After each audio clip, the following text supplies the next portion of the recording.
আবার সেই অস্পষ্ট ডাক, পরিচিত অথচ ধরাছোঁয়ার বাইরে। আর সেই ডাকের মধ্যেই অয়নের ঘুমটা হঠাৎ ভেঙে গেল। হাঁপাতে হাঁপাতে চোখ খুলতেই সে অনুভব করল বুকের ভেতরটা তীব্র অনিশ্চয়তায় ধুকফুক করছে। ঘড়ির দিকে তাকিয়ে দেখল ভোর 4টে। সে বারবারই এই স্বপ্ন দেখে, বছরের পর বছর ধরে একই দৃশ্য, একই ডাক। কিন্তু আজ পর্যন্ত সে বুঝতে পারে না কে তাকে ডাকে, কেনই বা ডাকে। অয়নের মনে হলো আজকের ডাকটা যেন আগের চেয়ে তীব্র।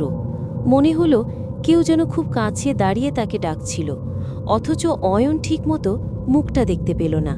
চোখ বুঝতেই সেই অন্ধকার ভেসে উঠল, আর তার মধ্যেই লাবণ্যর ম্লান মুখটার মতো কিছু একটা ঝিলিক দিয়ে মিলিয়ে গেল।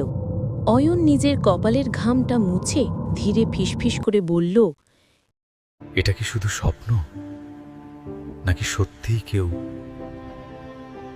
আমাকে ডাকে?